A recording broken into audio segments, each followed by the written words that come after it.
안녕하세요. 민지의 꿀사연입니다. 즐겁게 감상하시고 구독과 좋아요도 많이 눌러주세요. 그럼 사연 시작해 볼까요?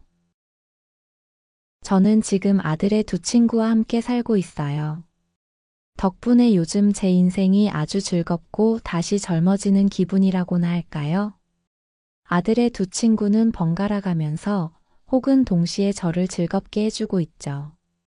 요즘 거울로 제 모습을 볼 때면 다시 젊어진 것 같고 얼굴도 많이 밝아졌다는 게 느껴져요. 이 이야기를 하면 저보고 경박하고 못된 여자라고 손가락질을 할 사람이 많을 것 같은데요. 그래도 어쩔 수가 없어요. 저는 정말로 요즘이 너무 행복하거든요. 제 이야기 들려드려 볼게요. 남편을 만나 결혼하기 전 저희 집은 꽤 잘 사는 편이었어요. 사업을 하시는 아버지 덕분에 마당 딸린 넓은 집에서 유복한 어린 시절을 보냈죠. 위로 언니만 2명 있는 집안의 막내딸이었던 저는 부모님의 사랑도 많이 받았어요. 성격도 애교 있는 편이어서 어딜 가나 환영받는 타입이었다고나 할까요? 부모님들도 언니들을 대할 때보다 유독 저를 대할 때는 관대한 편이었죠. 언니들은 늦게 들어오면 부모님에게 혼나기도 했지만 저는 그런 통금도 없었어요. 그래서 남자들도 많이 만나서 연애도 꽤 해본 편이었어요. 워낙 발랄하고 웃음도 많은 편이어서 그랬는지 다가오고 들이대는 남자들이 많았죠. 다가오는 남자들을 굳이 막지는 않다 보니 결혼 전까지 연애도 실컷 할 수 있었고요. 덕분에 결혼 전까지 남자가 끊긴 적이 없었던 것 같네요. 그러다 20대 후반에 사업하는 남편을 만나서 아이를 가지는 바람에 결혼을 결심하게 되었죠. 남편은 사업하는 사람이어서 그랬는지 통도 크고 저에게 돈도 잘 썼어요. 예물도 제 친구들이 부러워할 만큼 값비싼 것들로 해주었죠. 물론 결혼하고 저도 정신을 차리고는 더 이상 다른 남자를 만나지는 않았어요. 덜컥 생겨버린 아이를 키워야 하기도 했고 남편을 두고 다른 남자를 만날 만큼 양심이 없는 편도 아니었거든요. 남편도 저에게 잘해주는 편이었고 결혼 생활은 특별히 부족할 것 없이 괜찮았어요. 그리고 큰아이가 생기고 나서 3년 후에 저는 둘째를 가지게 되었는데 둘째도 아들이었죠. 큰아들은 아주 남편을 쏙 빼닮은 편이었어요. 외모나 성격까지 모두 남편을 빼다 박은 것처럼 똑같았죠. 반면에 둘째는 외모는 큰아이랑 비슷하면서도 성격은 조금 달랐어요. 서글서글했고 애교가 많은 제 성격을 닮은 듯했죠.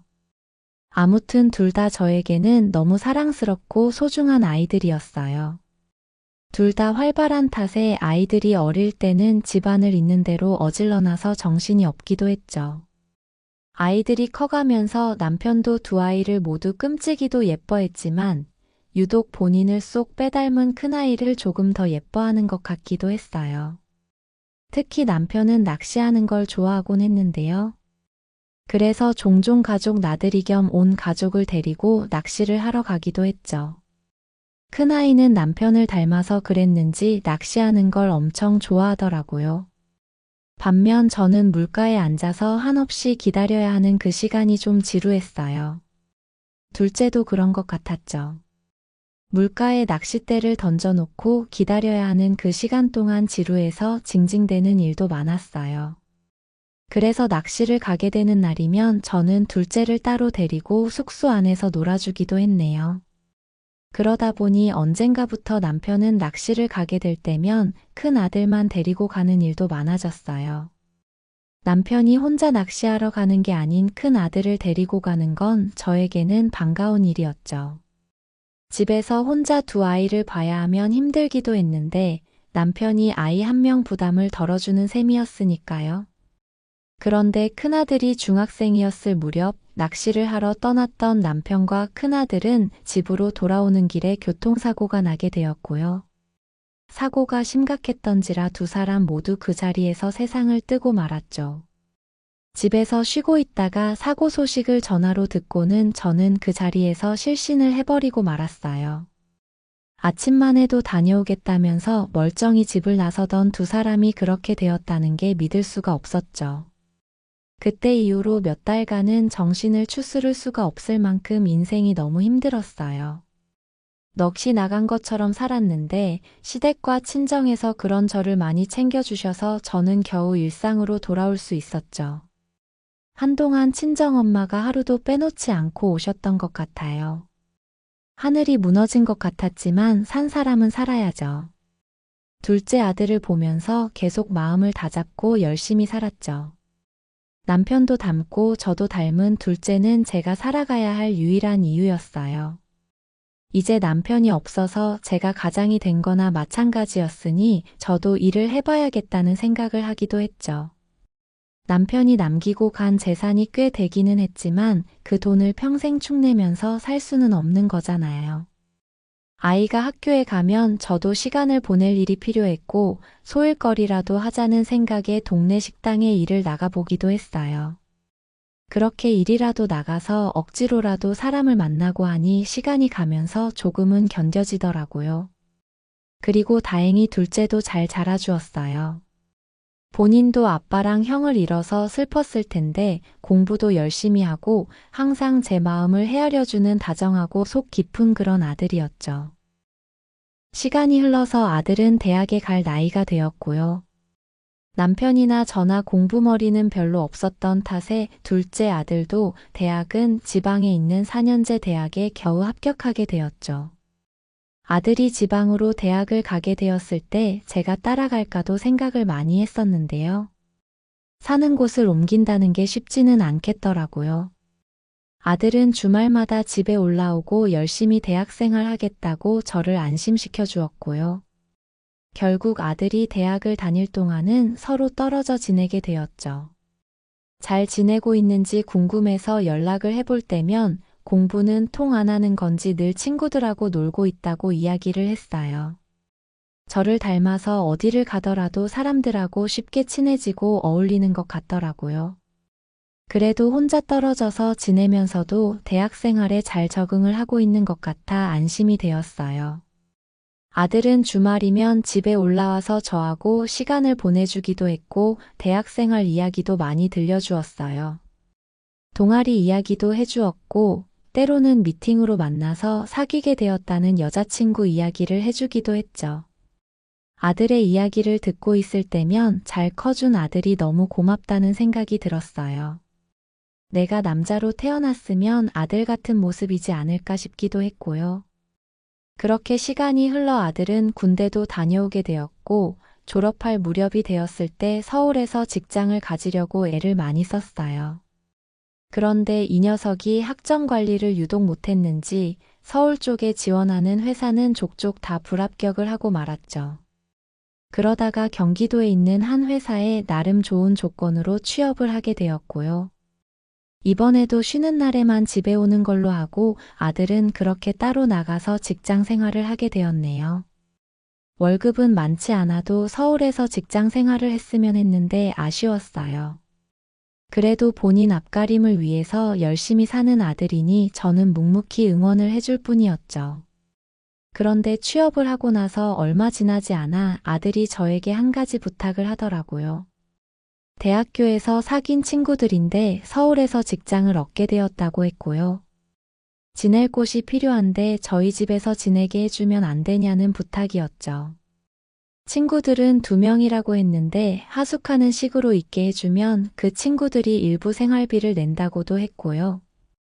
또 두 녀석 모두 좋은 친구라면서 서울에 적응할 때까지만이라도 있게 해달라고 했죠. 아들이기는 하지만 황당한 부탁에 저는 처음에는 어이가 없기도 했는데요. 아무튼 저를 닮아서 친구들 좋아하는 건 알아줘야 했죠. 하숙비를 받아야 할 만큼 제가 돈이 궁한 건 아니었는데 간곡히 부탁하는 아들의 청을 들어주기로 했어요. 어차피 방은 여유가 있었고 둘이 와서 방 하나씩 사용한다고 해도 나쁠 건 없어 보였으니까요. 그리고 평일에 내내 혼자 있는 것보다는 아들 친구들이 와 있으면 저도 덜 심심할 것 같았고요. 허락을 해주자 아들 녀석은 뛸 듯이 기뻐하면서 주말에 친구들을 인사시킬 겸 데리고 온다고 했어요. 그렇게 다가오는 토요일에 아들이 두 친구를 데려왔는데요. 한 친구는 준호, 또 다른 친구는 민우라고 할게요. 제 아들도 키가 180 정도 되고 제 눈에 넣어도 아프지 않을 만큼 훈훈한 자식이었는데요. 아들 친구들 둘도 큰 키에 훤칠하니 멋진 남성이더라고요. 어쩜 요즘 젊은 애들은 이렇게 키도 크고 멋진 아이들이 많은 건지 쳐다보고 있으면 저절로 흐뭇한 웃음이 나왔어요. 아들의 두 친구는 신세를 지게 되었다면서 이 집에서 지내게 해준 게 고맙다고 저에게 깍듯하게 인사를 했죠. 저는 아들 친구면 아들이나 다름이 없으니 편하게 지내보자면서 아들의 친구들을 반겨주었고요. 우리는 그날 그렇게 집에서 같이 고기도 구워 먹고 가볍게 술도 한잔하면서 이야기를 많이 나눴어요.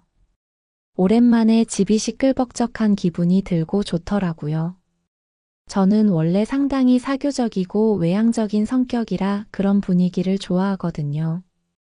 처음 만나게 된 아들의 두 친구였지만 다들 저에게 싹싹하게 대해주었고요. 저는 그 녀석들이 처음부터 마음에 들었어요. 그냥 아들 친구여서 그런지 참 예뻐 보이더라고요. 그렇게 그날 한참을 집에서 시간을 보내고는 아들과 친구들은 밖에서 한 잔씩 더 하겠다면서 나가보게 되었어요. 준호나 민우 둘 다 못돼 보이지 않고 선해 보여서 같이 지내게 될 시간들이 걱정되지 않더라고요. 그리고 며칠 후에 준호랑 민우가 짐을 가지고 집에 이사를 들어오게 되었죠. 특히 준호라는 아이는 참 서글서글했어요. 저에게 이모님이라고 부르면서 다녀오겠다고 꼭 인사를 하고 출근하곤 했고요. 집안일도 잘 도와주고 때로는 설거지하는 것도 도와주는 참 다정한 아이였죠.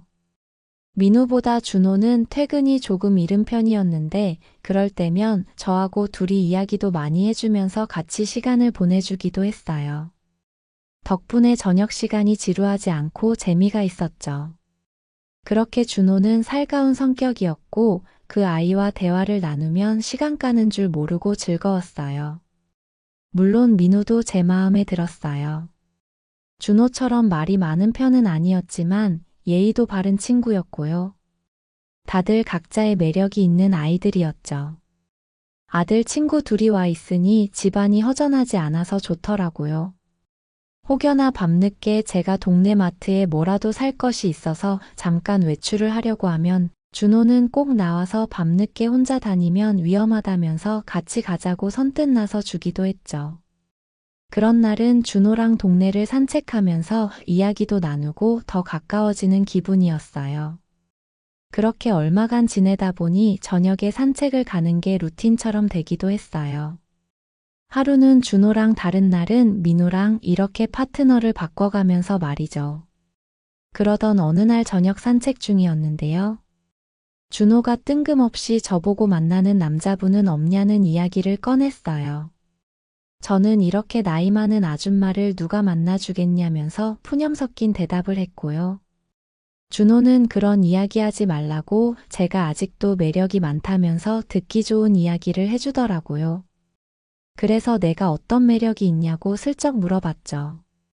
준호는 제가 성격도 좋고 얼굴도 나이에 비해서 동안이고 무엇보다도 예쁘다고 이야기를 해주더라고요. 참으로 오랜만에 남자한테 들어보는 칭찬이었어요. 젊었을 때는 저에게 그렇게 말해주는 남자들이 많았는데 감회가 새롭더라고요. 어쩌다 세월이 이리 많이 흘렀나 하는 생각이 들기도 했고요. 아무튼 오랜만에 남자에게 들은 칭찬의 기분이 참 좋았어요. 준호라는 다정한 아이가 그날은 유독 남자처럼 느껴지기도 했죠. 저는 집으로 돌아가는 길에 준호의 팔짱을 껴봤어요. 오랜만에 잡아보는 남자의 묵직한 팔이었죠. 준호도 제가 팔짱을 낀 게 싫지 않은지 저를 바라보면서 웃어주었어요. 우리는 그렇게 집으로 걸어가다가 저도 준호에게 만나는 여자가 있는지 물어봤어요. 키도 훤칠하고 훈훈해서 여자들이 많이 따르겠다고 했더니 지금은 만나는 여자가 없다고 하더라고요. 그러면서 이 녀석이 밤이 너무 외롭다면서 농담을 하더군요. 그래서 저도 농담 삼아서 그럼 이 아줌마가 우리 준호를 달래줘야 되겠네라고 농담을 했더니 그럼 저야 너무 감사하다고 능청스레 답을 하는 거 있죠. 그런 농을 주고받는 게 오랜만에 제 가슴을 뛰게 만들었고요. 아들 친구이기는 했지만 그 듬직한 모습에 제 마음이 조금씩 흔들리고 욕심이 나는 것 같았어요. 본인 팔을 끌어안고 있는 저를 거부하지 않는 모습을 보면서 혹시나 싶은 기대가 되기도 했고요. 저는 집에 거의 다 돌아왔을 때쯤 용기를 내서 준호의 손을 잡아보았죠. 그리고 준호에게 민우가 잠들면 제 방으로 넘어오겠냐고 이야기를 꺼내봤는데요. 준호는 알겠다면서 고개를 끄덕였어요. 그리고는 정말로 12시가 다 되었을 무렵 제 방문을 아주 조용히 노크하고는 준호가 찾아와 주었죠. 그 후 방문을 걸어 잠그고 저는 준호와 오랜만에 좋은 시간을 보내게 되었어요. 혹여나 다른 방에 있는 민우가 들을까봐 소리를 낼 수 없었는데 어떨 때는 젊은 준호를 감당하기 힘들어서 저도 모르게 탄식이 터져나오기도 했죠. 얼마나 오랜만에 느껴보는 만족감이었는지 몰라요. 그날 준호는 저를 정신을 못 차릴 정도로 사랑해 주었고 새벽이 다 되었을 때쯤 조용히 자기 방으로 돌아갔어요. 그리고 그날의 일이 계기가 되어서 저는 준호하고 여유가 될 때면 밤에 은밀히 데이트를 계속 나누곤 했죠. 그런데 그런 도둑질 같은 연애는 오래 숨길 수는 없는 건가 봐요. 어느 날 준호가 이야기를 하더라고요. 민우가 우리의 이런 불장난을 눈치를 챈 것 같다고 말이죠. 저는 민망한 생각이 들었어요. 그리고 다음날 아침에 셋이 앉아서 식탁에서 아침을 먹으면서 저는 민우를 살폈는데요. 어제 준호에게 들은 이야기 때문인 건지 민우의 표정이 저를 의식하고 있다라는 생각이 들었죠. 그날 저녁 민우는 평소처럼 늦은 퇴근을 했는데 저는 둘이서 산책을 좀 다녀오지 않겠냐고 이야기를 했어요. 준호와의 일을 알고 있는지 궁금하기도 했고 이야기를 나눠보고 싶었거든요. 우리는 같이 걷다가 한적해 보이는 동네 공원 벤치에 나란히 앉게 되었고요. 저는 조심스레 준호와의 일을 털어놓았어요. 민우는 저의 그 이야기에 요즘 일어나고 있는 일을 자기도 어느 정도는 눈치채고 있었다고 입을 열었죠. 그러면서 친구의 어머니이긴 하지만 다들 성인인데 뭐가 문제겠냐면서 본인은 신경 쓰지 않아도 된다고 이야기를 해주더라고요. 그렇게 이해해주는 민우의 이야기에 마음이 놓이면서 제가 잠시 정신이 나갔었나 봐요.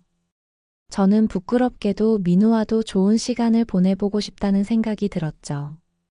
옆에서 바라보는 민우도 참 멋진 남자라는 생각이 들었거든요. 제 눈빛을 읽은 건지 민우도 저를 바라봤고요. 다행이라고 해야 하는 건지 민우도 저하고 같은 생각이었나 봐요. 민우는 자기도 저와 연애를 해보고 싶다는 생각을 한 적이 있다면서 제 눈을 그윽하게 바라보더라고요. 민우의 그 이야기에 저는 심장이 두근거리고 얼굴이 달아오르는 느낌이었죠. 저의 그런 반응을 눈치챈 건지 민우는 갑자기 제 손을 덥석 잡았고요. 가끔은 자기하고도 좋은 시간을 보내줄 수 있냐고 물어보더라고요. 저는 너무 갑작스럽고 당황스러워서 바로 대답은 할 수 없었지만 싫지는 않았어요. 이런 걸 두고 호박이 넝쿨째 굴러온다고 하는 건가요? 민우는 그저 과묵하고 조용한 아이인 줄 알았는데 의외로 적극적인 남자였어요. 제가 거부하지 않는다는 걸 눈치챘는지 갑자기 저에게 입을 맞춰왔고요. 저는 너무 좋은 마음에 민우가 하는 대로 그냥 두었죠. 이미 제 몸에는 반응이 오고 있었고요. 그렇게 잠깐의 뜨거운 시간이 흐른 후 저는 이야기했어요. 이따 늦은 밤에 제 방으로 오라고 말이죠. 그렇게 민우와 산책을 마치고 집에 돌아왔는데 준호는 우리 둘을 보더니 둘 사이에 흐른 미묘한 기류를 눈치챈 것 같더라고요. 우리 둘을 번갈아 보면서 씩 웃었는데 그 웃음이 약간 야릇하고 미묘하게 느껴졌죠. 그렇게 우리는 각자 방으로 가게 되었고 저는 준호에게 메시지를 보냈어요. 오늘 밤은 제 방으로 오지 말고 다음날 오라고 말이죠. 준호는 알겠다면서 귀엽게 웃는 이모티콘을 보내주더라고요. 그리고 한마디를 덧붙였어요. 좋은 시간 보내시라고요. 그리고 그날은 민우가 늦은 시간 제 방으로 건너와서 저에게 좋은 시간을 선물해 주었죠. 민우도 준호 못지않게 아주 멋진 남자였어요. 저는 정말 황홀한 시간을 경험할 수 있었죠. 그렇게 아들만 모르는 우리 셋의 비밀 연애는 본격적으로 시작이 되었어요. 준호와 민우는 번갈아 가면서 저를 즐겁게 해주었고요. 그런 일이 있은 후 우리 셋은 오히려 더 돈독해지고 준호와 민호의 사이도 여전히 좋은 것처럼 보였죠. 그리고 어느 날인가는 깜짝 선물이라면서 준호와 민우가 한 번에 제 방에 같이 찾아오기도 했어요. 그날은 준호를 기다리던 날이었는데 노크 소리에 문을 열어주었을 때 두 녀석이 문 앞에 서 있어서 저는 까무러칠 뻔했죠.